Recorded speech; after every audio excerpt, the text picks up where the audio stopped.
My name is Heather Perry. I know it's been a while since you've heard from me, a year to be exact, but I figured new year, fresh start. It's time to get some fresh opinion pieces, places to go to watch sports game, and of course, ranking scores and all of that good stuff.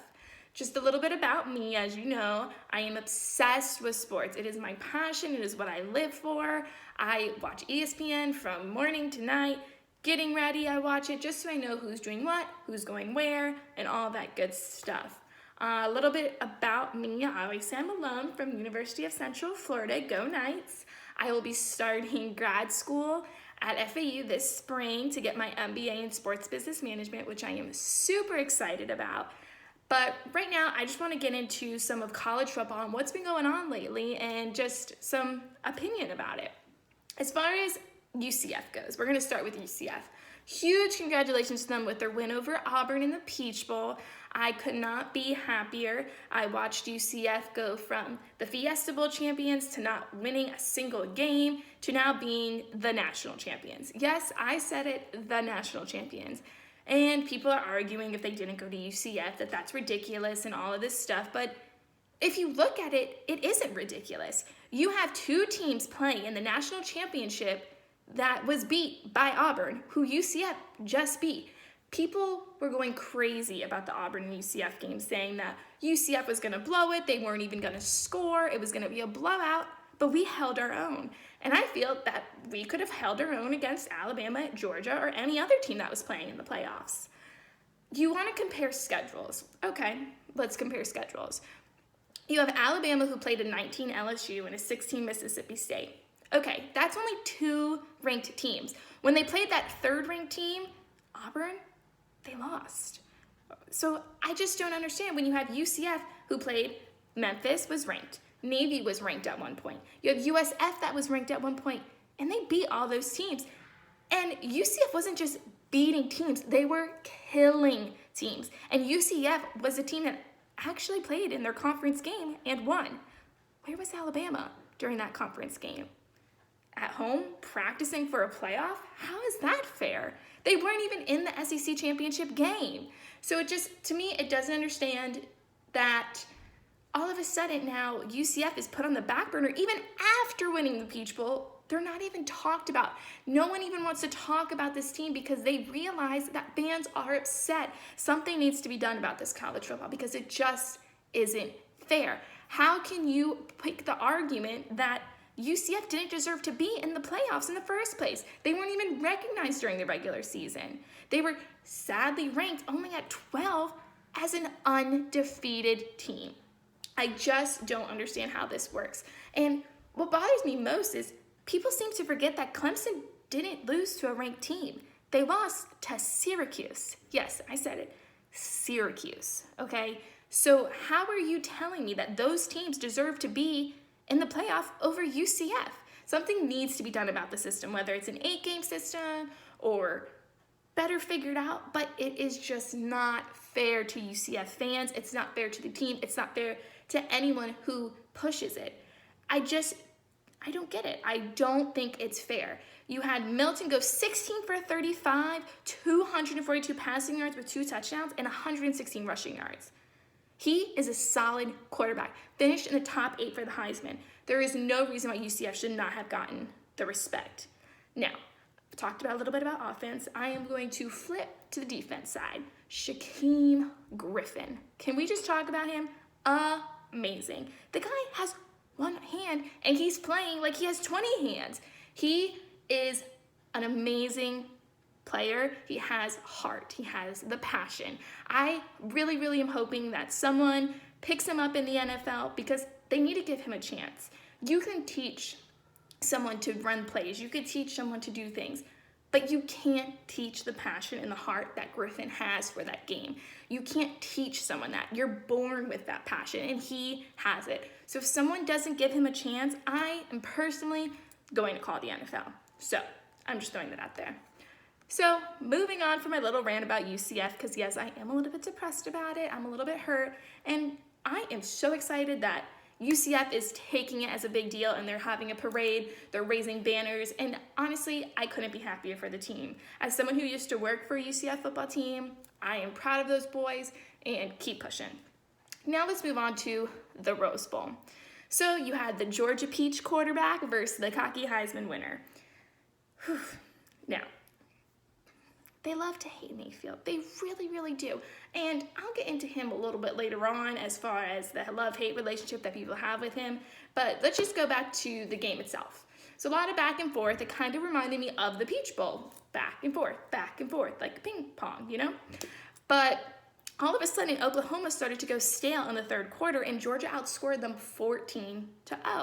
So I just didn't understand where Baker Mayfield was at that point. I know it's kind of a team sport, but that was the time that he really needed to step up for his team, and he didn't.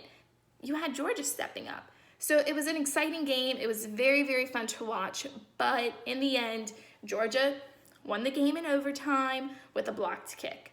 So good for Georgia, very happy for them, but back to my original statement, Auburn beat Georgia. So UCF, I don't know. But let's go on to Mayfield. Everybody, I am sure, was super excited to see Baker Mayfield go down. It's a guy you love to hate. He did a lot of things, and I have a lot of mixed emotions on this as far as Baker Mayfield goes as a person and as an athlete. First off, I want to get to the comment that Georgia linebacker Davin Bellamy screaming at Mayfield saying to stay humble. But then he goes back and says, that's how I carry myself. If you carry yourself the same way Mayfield's carrying yourself, maybe we shouldn't be screaming stay humble across the field. Why are you going to try to kick someone when they're down? I understand you may not like him and he has maybe said some cocky comments, but you just don't do that. It's not good sportsmanship, and I just don't agree with it at all. So let's just not throw stones at glass houses. Okay. So going off on Mayfield being cocky. Yes, he isn't the most shy person when it comes to his comments. Sometimes he speaks out of key. Yes, he got arrested. Yes, he said and did some dumb stuff. But what people seem to forget is that he's a college student. He's young. He has a lot to learn. And I don't think that people should be judging someone based on that. He was an 18-year-old walking onto this field. He's leaving as a senior. He's going into the NFL. And I really don't think that that same personality is going to go into the NFL because he'll be knocked down a few pegs when he gets there. The older people aren't going to deal with that. He just needs time to grow up. And as far as him being cocky, what professional athlete isn't cocky? Look at LeBron James. One of the cockiest, best players of all. People don't, okay, some people hate him, but people can respect him too as a good athlete. So I think like it kind of comes with the aroma of being an awesome athlete and being an all-star athlete. People are going to hate you. You're going to have to stand on your own. You're going to have to be a little cocky. Now, am I saying that Baker Mayfield said things that I personally agree with? Absolutely not. But I do believe that he does have a lot of growing up to do, and he will do that going into the NFL. So love him or hate him, he is a good quarterback and will go down in history as a 2017 Heisman Trophy winner. With Georgia coming out on top, it all happened in the blocked kick, and it really was an exciting moment. Not as exciting as the interception thrown by the Auburn cornerback with 30 seconds left in the UCF game, but just saying. Back on that, you had Jake Fromm, a true freshman, the only true freshman to win in Rose Bowl history, lead his team to win. He lit the field on fire. He never gave up on his team. Although sometimes they fell behind, he kept pushing and led his team to a victory. And you know what? Good for him. He had an amazing game. All of Georgia really did have an amazing game. They never gave up, and I can respect them for that. Now let's move on to the Sugar Bowl. The Sugar Bowl. For me, yawn fest. So sorry, but a 24-6 game is just an all-around boring game. I mean, for me anyways, it is. I don't know. I just can't fully believe that Jalen Hurts is an all-around good quarterback. And I know I'm going to have so many Alabama fans screaming at me and arguing with me and telling me that I'm crazy, and that's fine. That's what these videos are for, and that's why I have commentary on it. But I feel that he's just a runner. That's really all he could do. And his short little passes are, and then when he does throw far, it's kind of lucky that he has good receivers around him. Do I think that he would be as successful if he played for any other team in college football? No. I think it definitely helps that he has an Alabama offensive line and Alabama wide receivers and Alabama running backs to kind of help him out. I just don't believe that Jalen Hurts would be a successful quarterback in the NFL. And it's not because he may not grow to be a good quarterback in the NFL. I just think that he's too small. Running quarterbacks don't really do well in the NFL unless you're Cam Newton, who is huge, okay? Big dude. And even then, he doesn't even get calls for the refs. So Jalen Hurts, I think, is doing a great job in college football. I think that if he does want to go to the NFL, he might have to think about switching up positions, but that's just my opinion. So that's all I really have to say about Jalen Hurts. Now, as far as the Clemson quarterback, Kelly Bryant, my heart goes out to him. He was in the shadows last year, and now this year he had to come back and prove himself. He played his heart out, and you could tell that he was really, really hurt by the loss against Alabama. So my heart really does break for him, and I think that next year he's going to have to just pull it together and push through and act like this didn't happen and kind of just give himself a fresh start and not live in a shadow and just be his own person. Now, as far as how the game ended, yes, Alabama won, and as I stand by what I said earlier in this segment, I do not believe that they deserve to even be in the Sugar Bowl. I think that Ohio State and Wisconsin has the biggest argument, even maybe a little bit more than UCF does, to be livid at the fact that although Alabama went to the Sugar Bowl, they didn't even play in their conference championship game. Like, does everyone seem to forget that? No, because it's Alabama. People forget the fact that you had a Wisconsin team who've only had one loss. Yes, they did play in their championship game, and their one loss was to a solid Ohio State team. It wasn't to a team that was Syracuse. It was a solid Ohio State team.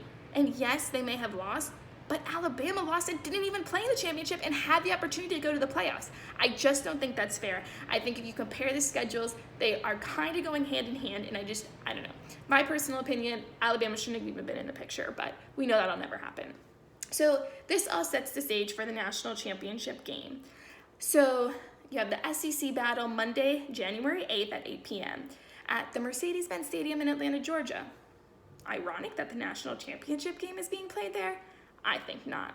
But anyway, they're going all out with this national championship game with the very first halftime performance by Kendrick Lamar and heavy advertising. I know that these things are planned way ahead and in advance, but I genuinely think that ESPN, the conference, everybody's realizing, the committee, that fans are getting upset. They find it very unfair that in football, you can't have that Cinderella story that you have in NCAA basketball. There's no opportunity for that because there's only 4 teams in the playoff. And the 4 teams that make it to the playoff are always the teams in the same divisions. And it's always the same teams. Fans are getting enraged. There's even a petition going around to be signed so that doesn't happen, so we can extend it to an 8 game. Or there's some more opportunities for these Cinderella story teams to really get the chance to show who they are. Why can't UCF play against these teams? Why can't any other school play against these teams just because they're not in the SEC or the ACC or the Big Ten? Or why? I just don't think it's fair. You need to give schools that opportunity to have that Cinderella story because any team can lose on any given day. So I believe everyone with this. I'm so sorry that I went on a little bit of rant as far as college football goes, but like I said, football is my passion, and foremost. I do love every other sport, but football is my heart and soul. So I want to leave questions. So do you believe that Alabama deserved to be in the playoffs? And would you prefer an 8-game playoff? Let me know, comment below. I will see you guys next week to talk all about the national championship and what happened then. So bye.